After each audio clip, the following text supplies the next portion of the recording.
Before we begin this review, I would like to announce that I am now in a show! I am a stage actor in St. Louis outside of being a musical theater critic, and I am going to be in a non-musical, live-on-stage parody of the Lord of the Rings trilogy, presented by Magic Smoking Monkey Theater, where I will be playing the role of Samwise Gamgee. So if you want to see me acting live on stage, and maybe possibly call me out as a hypocrite, come out to see the show! It's going to be playing August 9th through the 17th at the Lived for Life Academy in Soulard. And once again, that show is the 1-hour Lord of the Rings trilogy at Magic Smoking Monkey Theater. I will leave a link to all show information and where you can get tickets in the description below. And now, on to Les Misérables. Hello folks, and welcome to Jack Reviews Musicals. If this is your first time seeing my face, hi, my name is Jack, and I am a musical theater superfan based in St. Louis, Missouri, and this is my YouTube channel where I share my thoughts on all of the musical productions that I go out to see. In this video, I am going to be telling you all about the opening production of the Muny's 106th season, Les Misérables, which played June 17th through the 23rd of 2024. For those of you who are not in the milieu of St. Louis theater like I am, the Muny is short for the Municipal Theater Association of St. Louis. It's a St. Louis institution based in Forest Park that is actually completely city-supported. The Muny is the world's largest outdoor musical theater that has assigned seats, with a capacity of up to 11,000 people. And it's also the oldest one of its kind. Every summer, for the last 106 years, the Muny presents 7 musicals repertory style over the span of 10 weeks on a gigantic 120-foot by 60-foot stage that is nestled between 2 oak trees. When the Muny starts playing the very first note of their very first show, you know that is the beginning of St. Louis's summer musical theater season, which is the busiest time of the year for me and musical theater fans everywhere in St. Louis. I joined the musical theater fandom in earnest in 2012, I want to say, and I was in the 9th grade at the time. That summer was my first summer at the Muny, and I have seen every single production from 2012 to today, never missing a single one. I have seen over 80 musicals at the Muny, 1/8 of them being repeats, and some individual productions I have seen multiple times. If you don't believe me when I say that I am a musical theater superfan, that right there is your proof. The slogan of the Muny is that it is alone in its greatness, and I can tell you that it does have one thing that makes it unique from all other theaters in St. Louis: clout. The Muny brings in countless numbers of talents from every part of the theater community, even celebrities from Broadway and London's West End.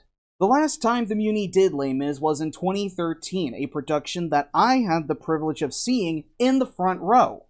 And that show featured Broadway legends Hugh Pinero as Valjean and Norm Lewis as Javert. And of course, the production that played this past June is no different, but I'm getting ahead of myself. What is Les Misérables anyway? Les Mis is a 1980 French musical. It was created by Claude-Michel Schoenberg and Alain Boublil, based on the 1862 Victor Hugo novel of the same name. Well, actually, Bible would be a more accurate description considering the length of the book, upwards of 1,500 pages. In 1985, musical theater wunderkind Cameron Mackintosh produced an English-language version of the musical, with a translation by Herbert Kresmer. The production played in London's West End, and in 1987 was transferred to Broadway. On Broadway, the show was nominated for 12 Tony Awards, and it won 8, including Best Musical. The original production ran on Broadway until 2003, which makes it the 6th longest running musical on Broadway. The show was then revived on Broadway twice, once in 2006 and another in 2014. In between those times, the show was adapted into a feature film in 2012, which starred Hugh Jackman and Anne Hathaway. I actually saw the movie in the theater, and boy, let me tell you, it was a real treat to hear Russell Crowe singing. And I'm Javert! The Muny produced Les Mis in 2007 and 2013, with the production that played this past June being their third.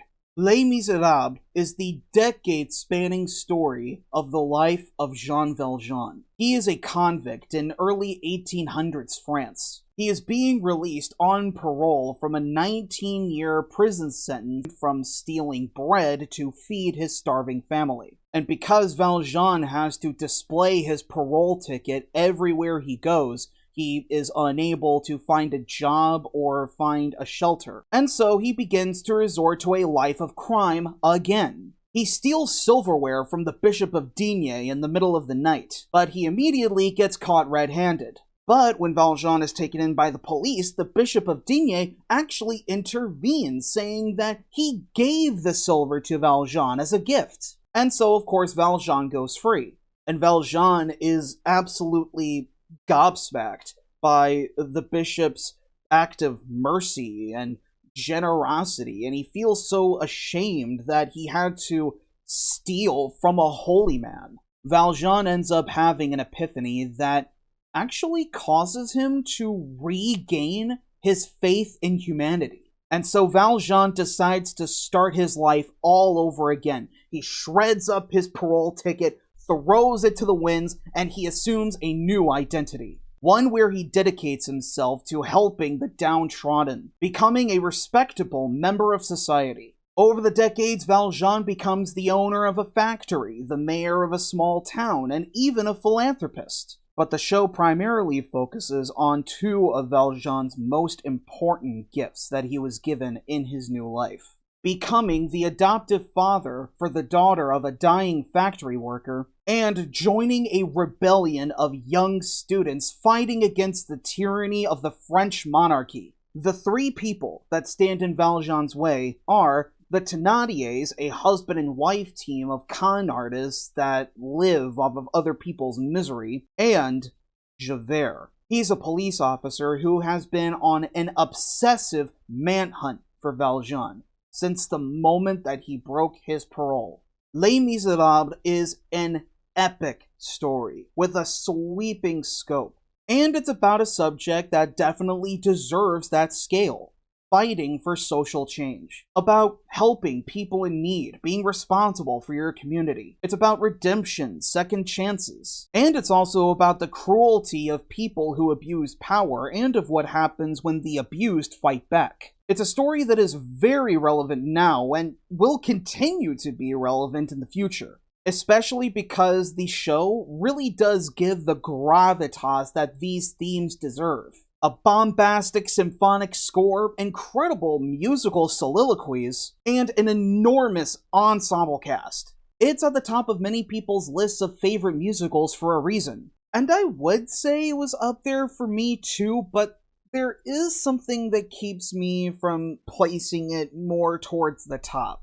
And the problem that I have with it is actually a big problem for other fans of Les Mis as well, and that's the pacing. Les Mis, the book, is a novel the size of the Bible, so trying to condense it into a 3-hour-long musical is an undertaking in itself. And in the finished product, there were some story elements in the show that were either rushed or completely glossed over. For example, whatever happened to Valjean's starving family after he was put in prison? The dying factory worker, Fantine, she has a really tragic character arc that lasts for like 20 minutes on stage before she actually dies. And she never shows up again until the finale. There's also a romantic subplot where Fantine's daughter and Valjean's adopted daughter, Cosette, she falls in love with a young rebel named Marius, pretty much at first sight. And Marius falls head over heels for Cosette as well, even to the point of wanting to marry her. And that causes him to leave his longtime friend and unrequited love, Eponine, in the friend zone. And this becomes especially insulting when this subplot is brought into a broader context. Eponine gets shot and killed during the rebellion, and the rebellion itself, at the end of the show, ends up being a lost cause. Valjean actually has to carry Marius through the sewers of Paris in order to save his life. And to have that quick of a turnaround between losing the rebellion and having Marius and Cosette marrying each other, I found it to be rather objectionable. And to be perfectly honest, that's really my only hang-up with the show. That problem does keep Les Mis from being, my favorite show. But it is one that I keep coming back to, purely because of the score's sheer weight and power. And the Muny's production was simply spectacular. The big overall thing that really made me love the Muny's production of Les Mis was the directing by Seth Sklar-Hayan, who elected to make this production a non-replica of the 1987 Broadway production. The performances, the look, and the feel of this production were new and different. And it honestly created a lot of memorable moments in the acting and the staging that I still have very vivid memories of. And at the center of it all is John Riddle as Jean Valjean and Jordan Donica as Javert. These actors carry this performance, playing a decades-long rivalry with an intensity and ferocity that is done right. Recently, John Riddle actually won the St. Louis Theater Circle Award for Best Leading Actor in a Male Role in a Musical for his performance as Anatoly Sergeyevsky in the Muny's 2023 production of the musical Chess. You can go to my website, jackreviewsmusicals.com, if you want to read my thoughts of that production. But regardless of my personal opinion on Chess, I can tell you right now that John Riddle did deserve that acting award. And Jean Valjean is a character that is most definitely in his wheelhouse. From the emotional intensity of the regret and the eventual epiphany of his soliloquy at the beginning of the show, all the way down to the high notes that soared to the open sky at the Muny during Bring Him Home. John Riddle nails this. Riddle's performance as Valjean was convincing, driven, and very heartfelt. What I really love about Riddle's acting is that he actually takes time to develop a connection with the characters, music be damned. And that ability to create such a deep bond and chemistry with every member of this cast is really the hallmark of a great actor. You can really tell that John Riddle was really pouring his heart and soul into Valjean, as any actor playing Valjean should. But despite how good John Riddle's performance as Valjean is, I do have to say that Jordan Donica as Javert edges out just a little bit more in terms of performance quality, which is honestly saying something. Last year, Jordan Donica was actually nominated for the Tony Award for Best Featured Actor in a Musical for his performance as Lancelot in the Broadway revival of Camelot. And honestly, Lancelot and Javert are two characters that you can draw a pretty distinct through line from one to the other and back again.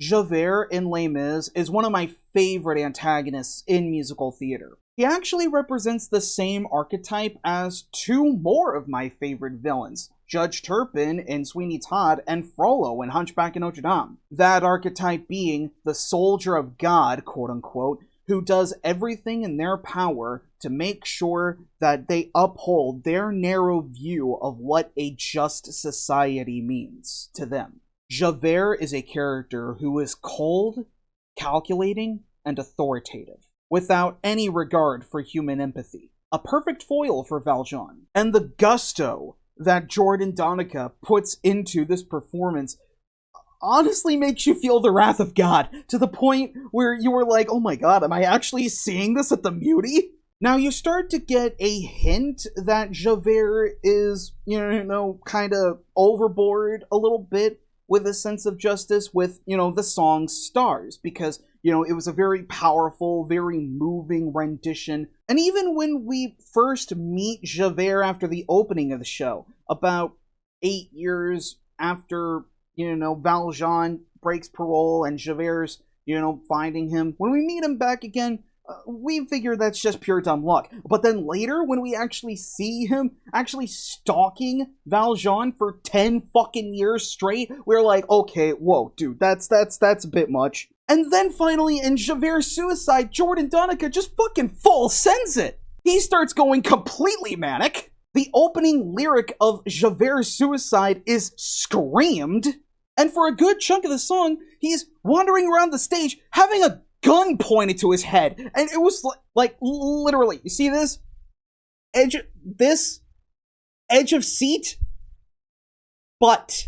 And in the song, when he finally has the mental break that ends with him taking his own life, the raw intensity of Jordan Donica's presence in that moment actually caused me and the +1 that I was seeing this show with to hold our hands in real fear for this man. And remember how I said that this is a non-replica production? Well, traditionally, when Javert commits suicide, he throws himself into the Seine River. And most of the time, you would see Javert up on a platform or on a bridge, and he falls forward into a pit that's in the stage. Either that or he jumps off and he's surrounded by water silks, like in the 2013 production with Norm Lewis. But here, the way that it's done is that there's this shining bright light in the back LED scenery wall of the Muny stage. And Jordan Donica, as Javert, slowly walks into the light. And once he disappears, a giant plume of smoke emerges from upstage and goes all the way into the front of the theater apron, which creates the illusion of the impact point that Javert made once he hit the river. It was a stage picture that actually felt dramatically satisfying. It ended up being a tasteful depiction of Javert's suicide, more than any that I have seen before. And there's a lot of other great moments like that, actually, where Seth Scalar-Hayan really, used the full potential of this space to the show's advantage. The End of the Day, another great example. This is the song right after Valjean's soliloquy, his big epiphany towards the start of the show. At the very beginning of the song, the huddled masses of the poor rise up from the Muny's downstage lifts as they were singing the song. I'm not gonna lie, that transition was pretty rad. And among those huddled masses is that poor factory worker Fantine, who is played by former Elphaba Teal Wicks. Now, despite the fact that Fantine doesn't have a lot of stage time, she's actually a hugely important character in the story. She is a huge motivator for Valjean, and actually serves as the vehicle for very effective social commentary about the systemic oppression that is forced upon people in poverty. And Teal Wicks portrays this reality without being really showy. It felt real to the point that your heart aches for this character.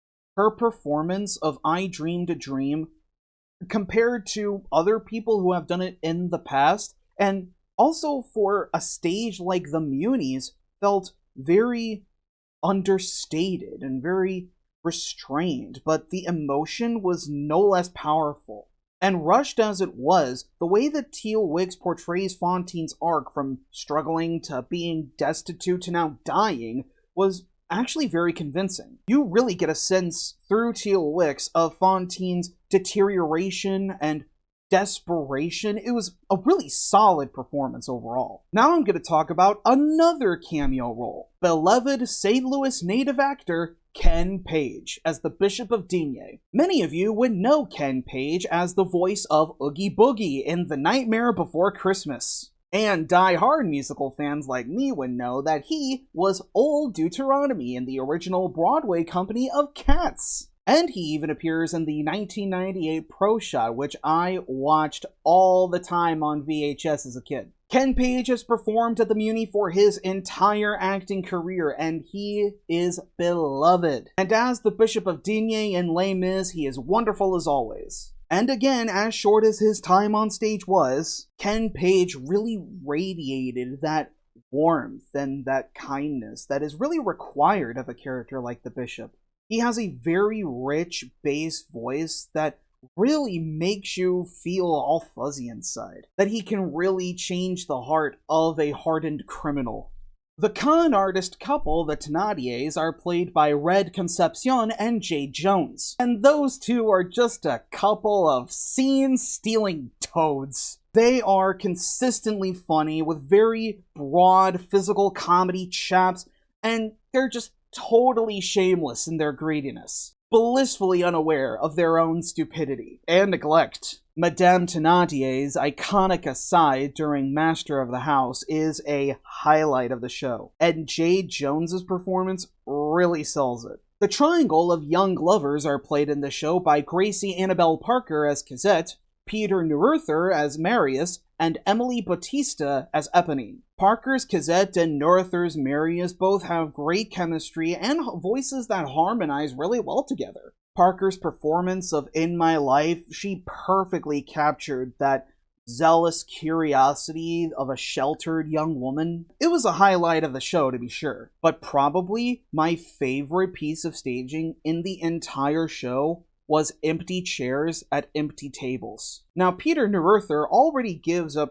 really haunting performance of the song, mourning the deaths of Marius's friends, comrades in arms. And what made this version chilling was the staging had the dead rebels coming onto the stage, their shadows, tall and dark, against the back wall, looming over Marius. And towards the end of the song, they all pick up the empty chairs and empty tables and carry them off the stage, leaving Marius completely alone.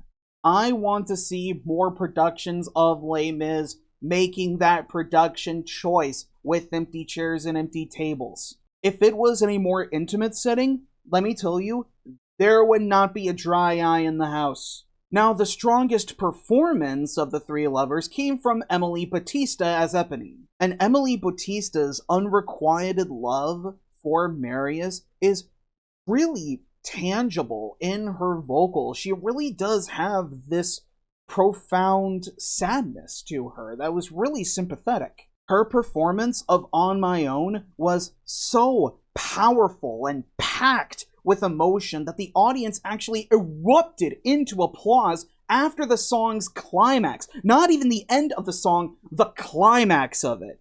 It was a real star turn for Emily Bautista. And finally, I want to talk about two members of the cast that kind of round out the basic ensemble. James D. Gish as Enjolras, who is the captain of the rebellion, and Will Schulte as Gavroche, a street urchin who joins the rebels in their cause. And overall, both actors do really great solo work. They're very charismatic, showing the, gaps between their ages, the differences between the two of them and their perspectives on the rebellion, and the way that they portray their arcs from being optimistic to being defeated to finally dead were, really heartbreaking. And all of the work that was done to coordinate all of these voices together was achieved by musical director James Moore, and he gave this music the vibrancy and the resonance that it needed for the Muny. The production even hired the St. Louis Symphony Chorus in order to bolster the big ensemble numbers, One Day More and then the finale. The effect was quite excellent and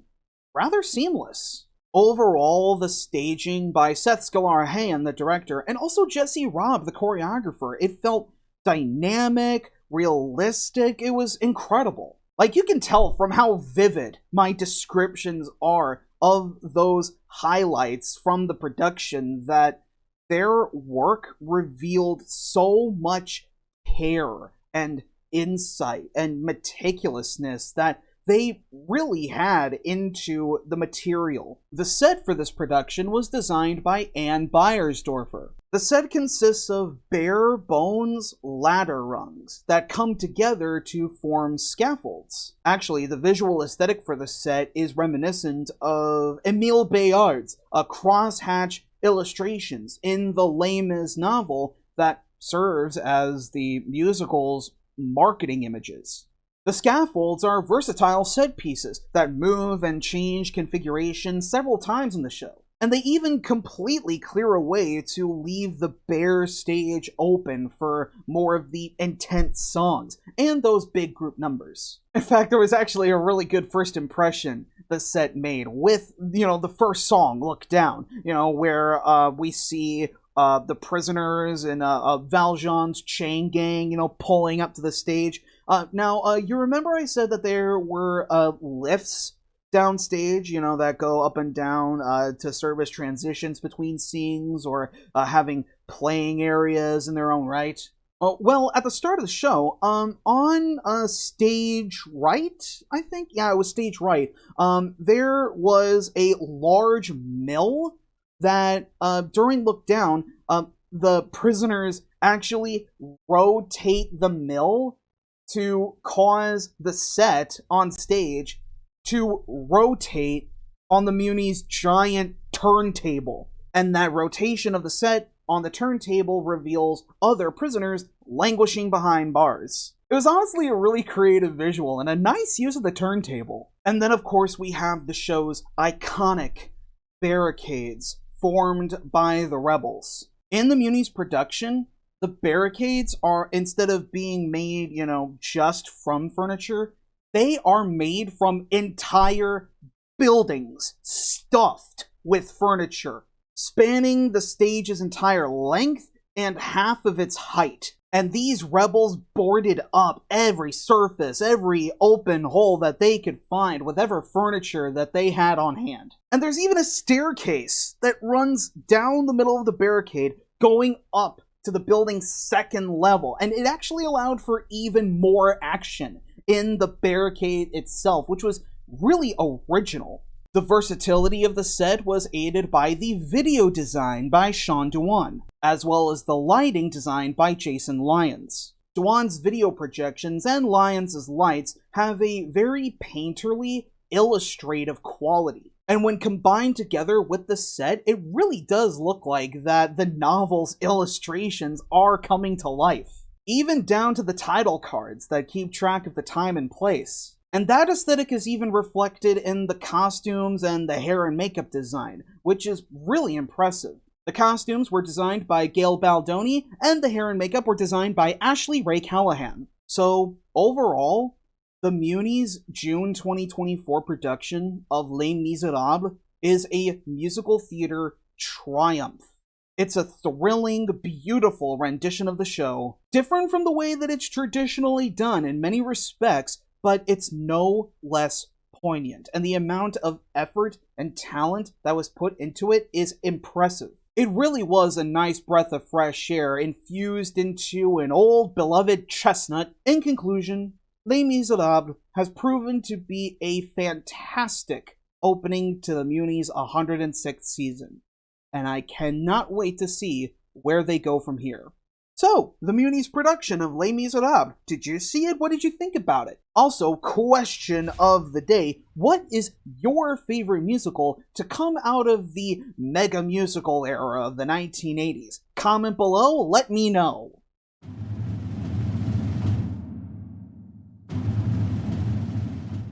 Do you hear the people singing the song of my website, jackreviewsmusicals.com. You can find all of my reviews there, including all of the written reviews that I have published since the start of 2022. And just a reminder, if you want to see me acting live on stage, come and see me as Samwise Gamgee in Magic Smoking Monkey Theater's 1-hour Lord of the Rings parody, playing August 9th through the 17th at the Lift for Life Academy in Soulard.